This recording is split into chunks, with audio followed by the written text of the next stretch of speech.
తొలి ఏకాదశి మన తొలి పండుగ. తొలి ఏకాదశి విశిష్టత ఏంటో తెలుసుకుందామా? మన మొట్టమొదటి పండుగ తొలి ఏకాదశి. ఈ పండుగతోనే హిందువుల పర్వదినాలు మొదలవుతాయి. హిందూ సాంప్రదాయంలో తొలి ఏకాదశికి విశిష్ట స్థానం ఉంది. ఆనందంతో పాటు ఆరోగ్యాన్నిచ్చే పండుగ ఇది.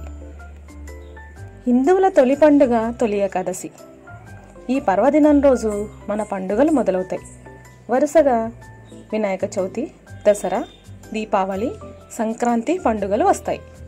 హైందవ సంస్కృతిలో తొలి ఏకాదశికి విశేష స్థానం ఉంది. దీన్ని శయన ఏకాదశి అని, హరివాసరం, పేలాల పండుగ అని కూడా పిలుస్తారు. ఆషాఢ మాసంలో వచ్చే శుక్ల ఏకాదశి రోజు ఈ తొలి ఏకాదశి జరుపుకుంటారు. ఒక ఏడాదిలో 24 ఏకాదశులు వస్తాయి. వీటిలో ఆషాఢ శుద్ధ ఏకాదశిని తొలి ఏకాదశిగా పిలుస్తారు. పురాణాల ప్రకారం శ్రీ మహావిష్ణువు క్షీరసాగరంలో శేషతల్పంపై 4 నెలల పాటు శయనిస్తాడు.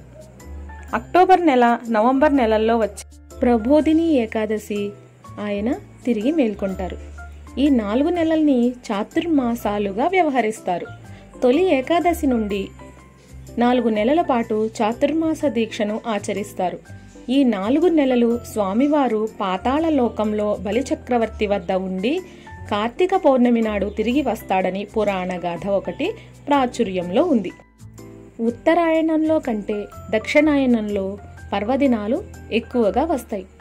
వాతావరణంలో మార్పులు అధికంగా సంభవించే కాలం కూడా ఇదే. కాబట్టి ఈ కాలంలో ఆరోగ్య పరిరక్షణ నియమాలు ఆచరించాలి. అందువల్ల ఈ కాలంలో పెద్దలు వ్రతాలు, పూజలు ఆచరించాలని నిర్దేశించారు.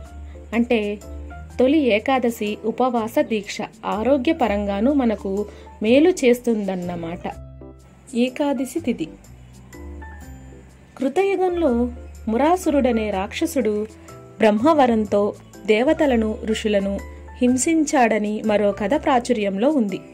ఆ రాక్షసుడితో శ్రీ మహావిష్ణువు 1000 ఏళ్లు పోరాడి అలసిపోయి విశ్రాంతి తీసుకుంటుండగా శ్రీహరి శరీరం నుంచి ఓ కన్య ఆవిర్భవించి ఆ రాక్షసుణ్ణి అంతం చేసిందట. అందుకు సంతోషించిన శ్రీ మహావిష్ణువు ఆ కన్యను వరం కోరుకోమనగా తాను విష్ణుప్రియగా లోకం చేత పూజలు అందుకోవాలని కోరుకుందట. నాటి నుంచి ఆమె ఏకాదశి తిథిగా వ్యవహారంలోకి వచ్చింది. అప్పటి నుంచి సాధువులు, భక్తులు ఏకాదశి వ్రతం ఆచరించి విష్ణు సాయుధ్యం పొందినట్లు పురాణాలు చెబుతున్నాయి. అంబరీషుడు, మాంధాత తదితర పురాణ పురుషులు ఏకాదశి వ్రతాన్ని ఆచరించినట్లు ఋషులు చెబుతారు. ఏకాదశి పర్వదినాన ఏం చేయాలి ఇప్పుడు తెలుసుకుందాం. ఏకాదశి రోజున ఉపవాసం ఉండాలి. ఆ రోజు రాత్రంతా జాగరణ చేయాలి. ఈ సమయంలో విష్ణు సహస్రనామ పారాయణ, విష్ణుమూర్తికి సంబంధించిన భాగవతాన్ని చదువుకోవడం లాంటివి చేయాలి.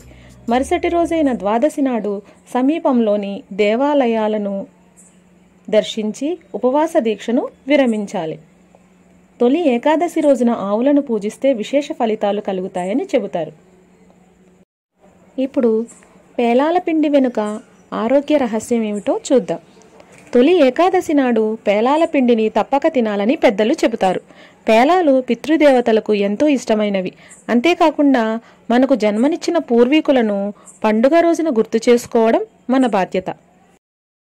వాతావరణ పరిస్థితుల్లో మార్పు వచ్చే కాలం కాబట్టి మన శరీరం ఆరోగ్యపరంగా అనేక మార్పులకు లోనవుతుంది. గ్రీష్మ ఋతువు ముగిసిన తర్వాత వర్ష ఋతువు ప్రారంభమయ్యే కాలంలో ఉష్ణోగ్రతలు ఒక్కసారిగా పడిపోతాయి. ఈ సమయంలో శరీరానికి పేలాల పిండి వేడిని కలుగజేస్తుంది. అందువల్ల ఈ రోజున ఆలయాల్లో, ఇళ్లల్లో పేలాల పిండిని ప్రసాదంగా పంచడం ఆనవాయితీగా వస్తుంది.